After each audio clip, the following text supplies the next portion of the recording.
Debt isolates you. Debt takes away your control of what tomorrow's going to look like, and it makes it not safe. Other people have control into your life. So I've come to believe that if you owe somebody money, you cannot be psychologically whole. I believe that with all my heart. Hey guys, welcome to this episode of the Rachel Cruz Show podcast. I'm so glad that you're here. In this podcast, we'll talk about how to be less stressed about your money in 2022. That's right. Amen. Hallelujah. You'll hear a conversation that I had with Ramsey personality, Dr. John Delony, on 5 ways to stop letting debt affect your mental health. Then we'll talk about ways to save money on Valentine's Day. Yep. Some people's favorite holiday, some people's least favorite holiday. But one place that you can save money that we're going to talk about, one place that everyone loves, Target. That's right. But first, let's talk about 7 ways to simplify your budgets. Take a listen. If you could imagine your budget only taking like 15 to 20 minutes a week to be looking at and interacting with, it's a game changer. So we're going to talk through some of my favorite tips to simplify that. But in order to do your budget, a couple things to remember. Have a dedicated time at the beginning of the month or the end of the month prior to sit down and do your budget, because you want to do a budget before the month begins. So you can do it like on the 1st of the month or the 30th, 31st of the other month, but you want to do it before the month begins. And if you're married, you want to do it with your spouse. Get on the same page with your spouse. And then I would look at your calendar and say, okay, what special occasions are coming up? Are there extra expenses that we have this coming month versus last month? And you can plan so much easier when you look at your calendar. So once you've looked at your calendar, you've sat down with your spouse and you've actually said, okay, we're ready to do the budgets. Here are some ways to help you do it faster. Number 1, use technology. The old pen and paper, it works. You can do it. But let's be honest, you're going to be doing a calculator and doing math and figuring out stuff. When you use an app like EveryDollar, it does it for you. It shows you exactly how much you have left to budget. If you've over budgeted, you're able to change stuff on the go. It makes life so much easier. So if you don't have EveryDollar, I really would recommend doing that. I actually had a friend text me last week and she was like, hey, if I were to use one app for budgeting, what would it be? I was like, I might be a little biased, but EveryDollar. So again, download it. You can go to ramseysolutions.com/EveryDollar and check it out because it will help you save so much time. Number 2, you want to budget based off of last month's income and expenses. Okay, so especially if you've done EveryDollar, it duplicates for next month. And this makes it so easy so you're not doing a new budget every single month. That's going to take forever. Take last month's budget and say, okay, what is different on here? What do we need to change? But you use it as a baseline versus starting from scratch. I promise that will save you so much time and effort. And then number 3, put specific categories that are only like to the month at the bottom of the budget. Because here's the deal, when you're duplicating and replicating last month's budget, all your consistent bills like cable and usually electricity and water for the most part, rent or your mortgage, like these bills that are going to be very, very consistent, the expenses, even food, you pretty much are going to figure out within 30 days, 90 days, how much you spend on food. So the things that are month to month, you're going to have. And then the month specific ones are down below. So this would be like in December, it might be Christmas, right? Or last December I deleted like 5 categories because we had plane tickets we bought for a trip coming up next year. We had Christmas. We had our anniversary in December. Like we had a couple of things that were not going to move over to January. So in January, I was able to delete those. But instead of them being all mixed in and having to go through every single thing, it just makes it easy just to get rid of. And it kind of satisfying to be like, we don't have any of those. Now, when you're looking at your calendar, you're probably going to add some month-specific categories back in the budget, but that's what it's there for, which is great. All right, next, pay your bills online. This is a huge time saver and helps you stay on track because you can do auto drafts from your checking account for most places. But if they don't accept that, even your bank will send a check for you. There might be a fee, but anything that you can do to get off your plate that you have to do manually and it can be automatic, that you know it's coming out. Again, it's a lifesaver because you don't forget. It's automatically paid, no late fees or any of that. Next, use cash when possible. So this is always a great just money-saving tip in general. And I know a lot of places now may not even accept cash, or you're doing online shopping, but the places that you tend to overspend in your budget, cash those out. And you can know, okay, I'm cashing this much out. So you have it in your budget. So you already know this is the amount of money we're spending. So when you have it in cash, you're like, okay, this is all we have for this category, and it makes you stay on track. And the Rachel Cruz wallet, yes, there's so many envelopes built into the wallet, so you can have for different categories. There's 10 slots for your debit cards and your gift cards. We partnered with Join, which is an incredible organization out of India. So it's genuine leather. It's beautiful. So you can check that out at ramseysolutions.com/wallet for that. Next, again, to simplify the time you spend on your budget, is have fewer accounts. So if you're married, have one checking account that you're working out of. Really, you just need one savings account for your emergency fund. And then maybe you can have another savings account if you have different sinking funds and that kind of thing. But the less accounts you have, the more simple it is to budget. And last but not least, spend 15 to 20 minutes a week on your transactions. Now, if you have EveryDollar, like we talked about, it will connect to your bank account, EveryDollar Plus, and so you're able to drag and drop them in each category. But tracking your transactions is going to help you stay on budget. It does not take long at all, and it really helps you keep track of your spending. And that's one big part of budgeting that helps you actually win, is you know how much is left in the category throughout the month, because then you're able to say no to that category altogether, or maybe you move some money from a different category, but it helps you stay on track. This is your friend, I'm telling you. So that's it, you guys. I mean, budgeting, it can be stressful a little bit, because especially if you've never done it before, it's like, okay, you have to pull in all these numbers, figure it out. But I'm telling you, after your second or third budget, or your second or third month of doing this, it gets easier. It really does. And your time doing it will reduce because you're used to it. And it is the thing that is going to help you stay on track when it comes to your money. It still just boggles my mind sometimes. I've heard people say, well, I work too hard to kind of budget every single dollar, and just like, ah. And I just think the opposite. I'm like, I feel like I work too hard just to not do it. Like, there's something about it that's so satisfying that I'm like, I know what I'm working towards. Winston and I have a few money goals for this year, and we're like, okay, we want to hit them, so I want to make sure we're putting this amount away. Like, it's your game plan. It helps you do everything, and it's amazing. So make sure you are budgeting this year, you guys. It can change the game.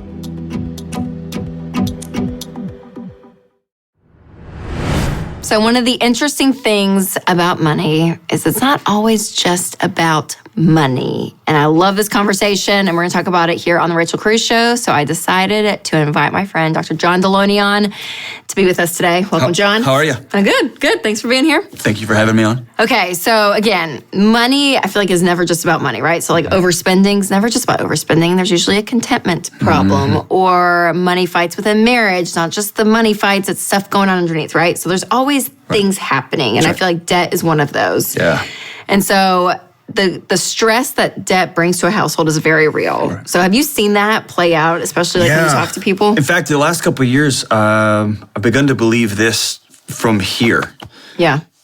The core of mental health well-being is I am safe. I have some control about what tomorrow may look like, even if it's a little bit, and I've got a community. And debt isolates you.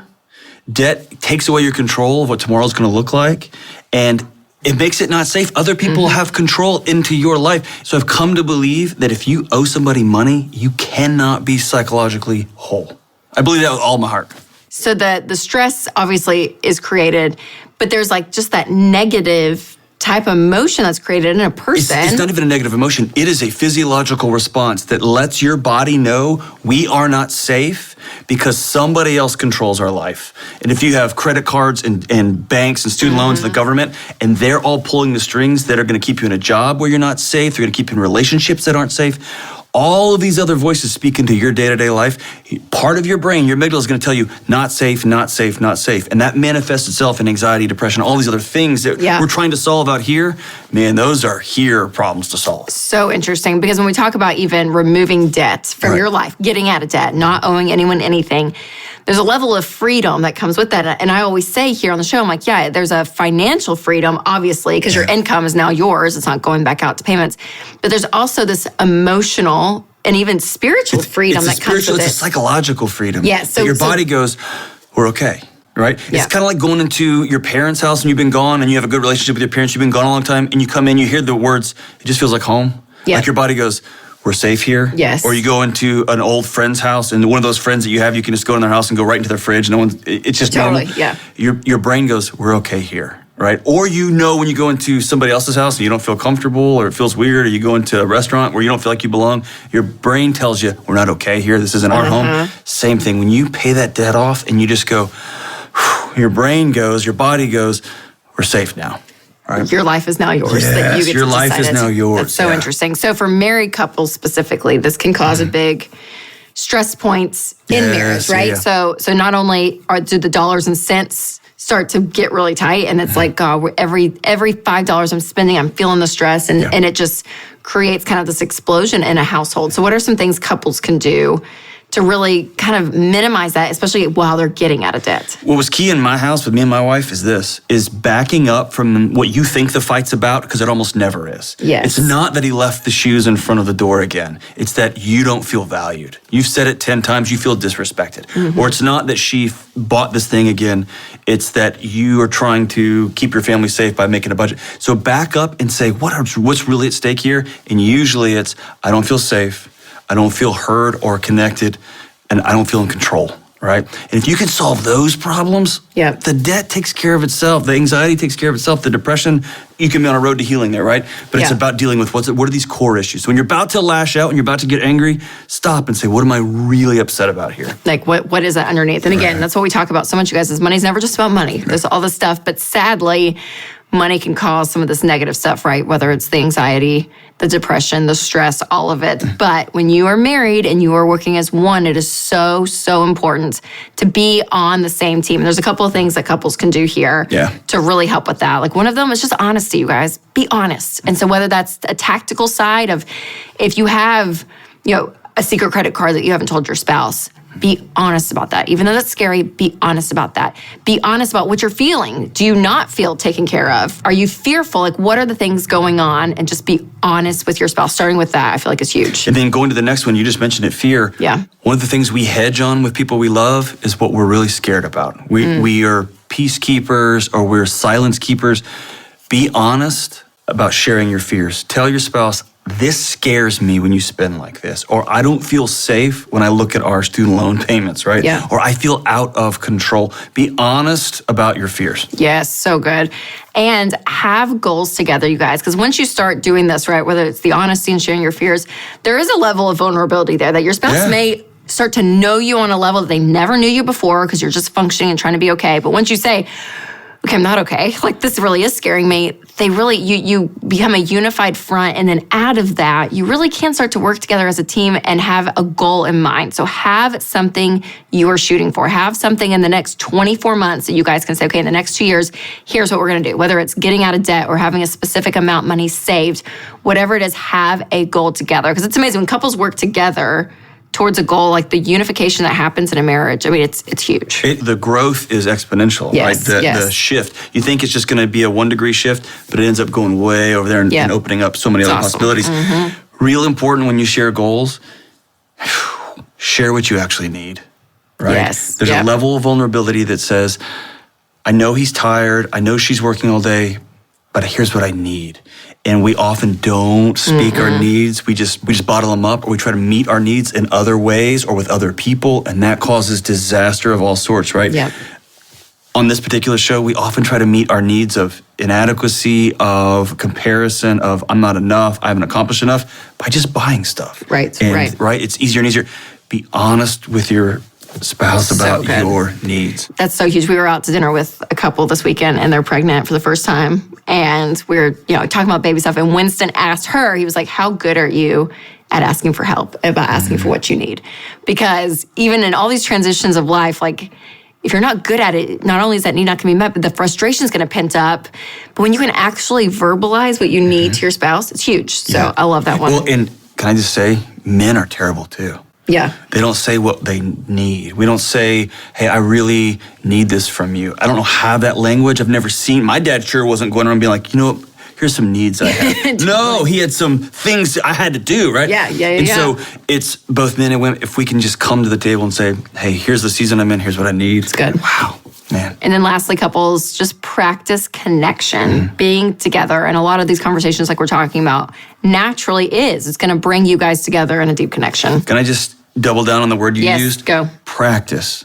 Yeah. You're going to screw this up. LeBron James shoots 1,000 shots a day. Or I just made that number up, but he shoots a lot of shots a day. Probably that. He's practicing. So when he gets in the game, and when he gets in the game, he still misses shots. Yes. Same thing with relationships. When you practice being honest, you practice talking about your fears, you practice these things, and some days you have to come back and go, I wasn't fully honest with you today. Here's really what I bought. Yep. Right? You're Yep. practicing this. Some days you say, is that everything? And you go, yep. And you come back and go, I didn't tell you one of my fears. One of my fears is this. You practice it and practice it. And over time, you get better and better and better to where your marriage just does this, right? So good. Okay, so what can people do to kind of decrease the stress and all of this as we're talking about the subject of marriage and connection, but that debt plays a big part in that? What can people do out there, again, that are facing really tough money issues? How can they lower the stress?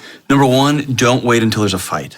Don't wait until it's exploded to then say, oh, yeah, well, you should have, and I'm scared about. Set aside some time to have this conversation. Yep. And the second thing is to go back to what we just said. Be honest. Talk about your fears. Talk about your needs. Talk about what you're joyful, what you're happy for. Yeah. And really double down on practicing connection. Yeah, it's so good. Okay, you guys, hopefully all of that has helped you, but you might be thinking too, like, okay, this all sounds great, but how do I actually jump in and have a conversation? How do we start this? Well, sometimes it's just by having fun. And so you actually created one of my favorite Can I talk products. about this? Yes. It's so great, you guys. So I called a buddy right before I took this job and said, what's the book that hasn't been written yet? What would you love to see? And he said, well, I turned all my screens off, I paid all my debts off, and now I'm just sitting in my living room looking at my daughters, and we're all just staring at each other, and I don't know what to do next. And I was like, just talk to him. And he goes, about what? And then he goes, and then my wife comes in, and I realized, oh, we don't even know how to have a conversation anymore. Right. So Dun, da, da, da. we created this series of cards. I'm going to be honest. We thought this was a beta. That means we thought there was going to be a product. We put it out there just to see how people would respond. We've sold out 3 runs, and we're on number 4. Oh my gosh. They have gone bananas. So and great. here's what they are. There's a series of cards for friends, for parents and grandparents and kids, and for people who are together, dating, married, whatever. Romantic. So, cards. all right, so here, I want to do one together, okay? Yes. So, you pick a random card. Okay. Pick a random one. What's a song that makes your ears bleed? Oh my gosh. Hey now, you're an all-star. Oh, it's a good that one. song? That's a good one. And any song by Smashing Pumpkins. Do you? All of them. Oh my gosh, you just took me back to like my middle school days. Man. Okay. Did you love them? No, they're just everywhere. Have you ever kissed a boy to a Smashing Pumpkins song? I don't even know. Okay, my kids, you know what they love now is Who Let the Dogs Out. Who? I don't know. Right? Who let them out? But my 2-year-old loves it. I don't know. It's annoying though. I love I'm sorry. that. I love that song. Just Okay, kidding. one more. All right, no, this one's for me to you. I'm going to pick up a random one. I'm so nervous. Oh, man. Who is your favorite kiss of all time that's not your current husband? Stop it. No, I can't do that. Why? Stop it. No, that you're lying. That wasn't real. I was like, there is no way. Okay, hold on. No way. Ready? Are we ready? Well, I get one this time. All right, I'm just picking a random one. Oh, this is so great. No. This one's so great. You ready? No. What are you 100% convinced is a scam, and where does your information come from? That's real. What's 100% a scam? Oh man, this is gonna. AKA, okay. This is a short jump to conspiracy theory. This is one, I don't know why this one popped in my head. I heard it and I was like, yes. Do you know they don't teach cursive in elementary school anymore? Because in 3 generations, we won't be able to read the Constitution or the Bill of Rights. That's pretty good. It's pretty good. I'm 100. What am I? Where does your information come from? The internet. Internet's always right. All right, what am I 100% convinced is a scam? Oh man. Oh, can I tell you? Like payday loans. No, hot dogs. Ew. Yeah. Ew. I think all the things about hot dogs aren't right. Do you know, I didn't eat hot dogs for like years. And then when you have kids, it's all people make. You don't have to. You gave in. You're better than that, Rachel. I'm just kidding. I did. I gave in. I think that there's a lot of things in hot dogs that were never alive. That's what I think. I think they're a scam. And where do I get my information from? America. From the internet. Red, white, and blue people. Okay, so where can people get these great cards? You can go to johndelony.com and get them. They're also available at ramseysolutions.com. And they are COVID-free and politics-free. Oh my gosh. There's no COVID questions or politics. You can have real conversations without those two things. That's really fair. So That's fair. Okay, you guys, and we're really excited because John and I are going to be doing Money and Marriage, an event that we love to do. Yes. It's been so fun. We've done a couple together on February 11th. So if you came last year, come back. If you're new, sign up, and we're going to have so much fun. We're going to talk about the 5 questions every couple should be asking, and just check it out on the live stream. Click the link in the show notes, and we hope to see you there. John, thanks for being here. Thanks, dude. Have Where fun. can everyone find you, P.S.? On the internets. On the internets. johndelony.com. Red, white, and blue.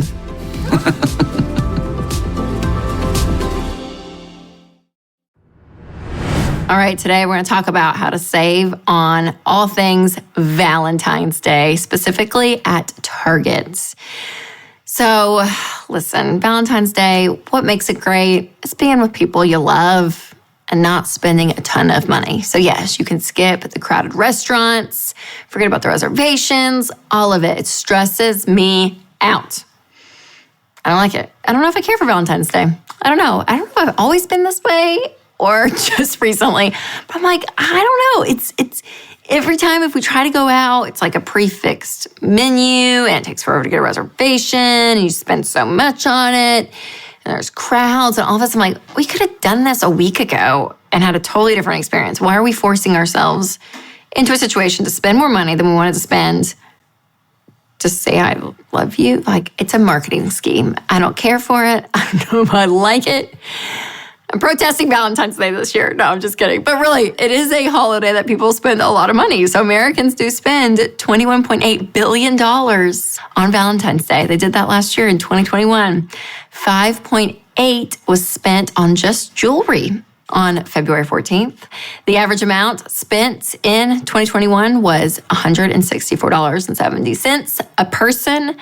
The average man spent $231. The average woman, $101. So, I mean, it's a lot. It's a lot. So, listen, you can enjoy your significant other and not have to spend a ton of money. But I'm saying all that to say, if you are someone that loves Valentine's Day and you're thinking, Rachel, you're crazy. Rachel, I agree with you on a lot of things, but right now I think you're crazy because you love Valentine's Day, like my producer, Lindsay, obsessed with Valentine's Day. So if you are someone that's like, no, I'm going to be celebrating Valentine's Day, I want to decorate some, I want to have some fun with it, then this video really is for you because no matter what I say, you're going to be spending money on Valentine's Day. So let's figure out a way for you to do that, but not spend a ton of money. And Target is one of my favorite stores.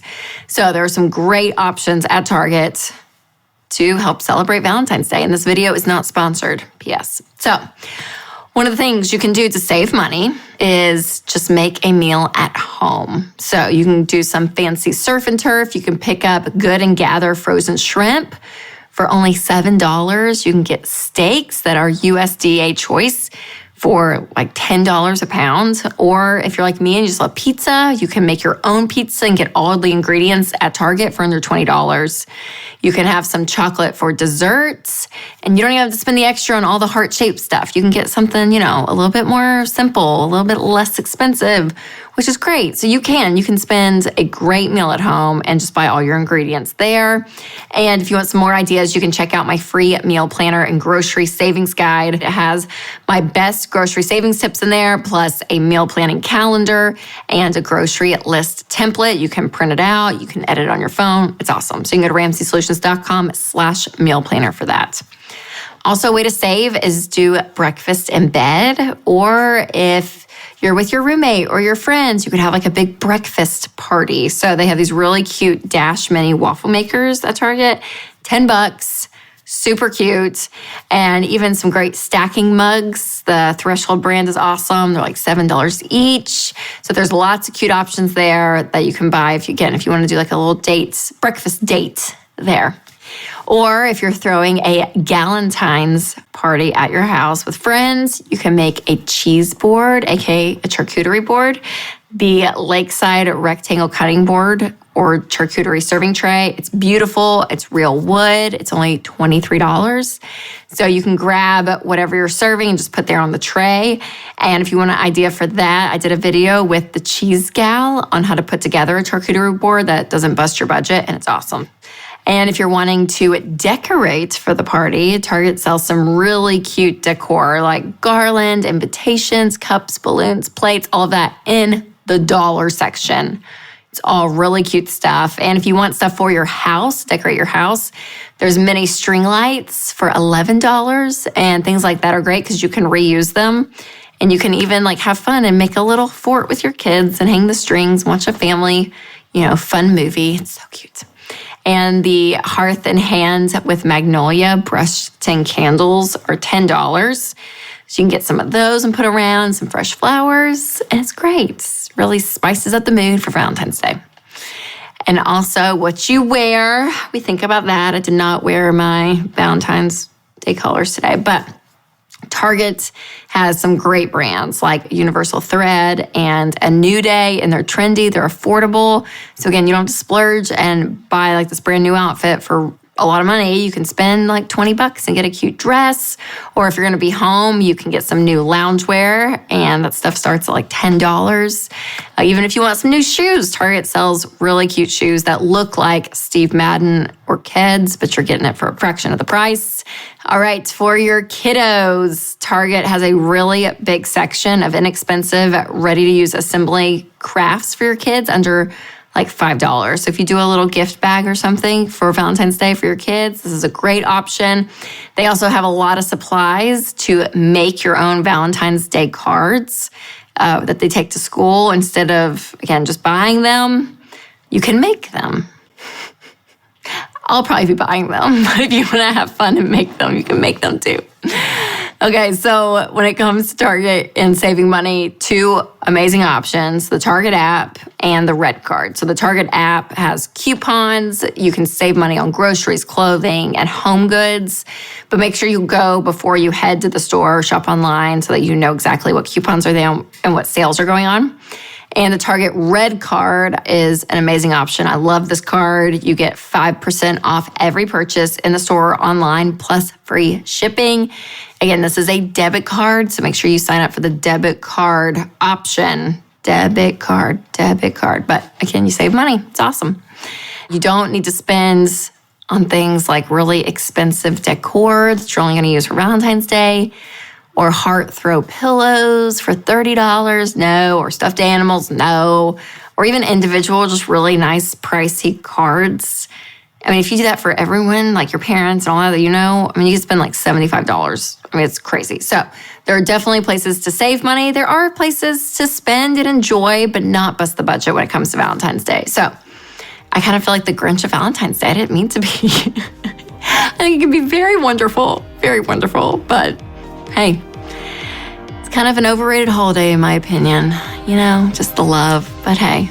Oh, Valentine's Day. Again, you love it, you hate it, but we all love Target. So hopefully those tips helped you guys. And I want to thank Dr. John Delony for being on the show. And thank you guys so much for listening to this episode. If you have not subscribed to this podcast, make sure to hit that follow button. And if the spirit leads, you can leave a review. As always, make sure to take control of your money and create a life you love.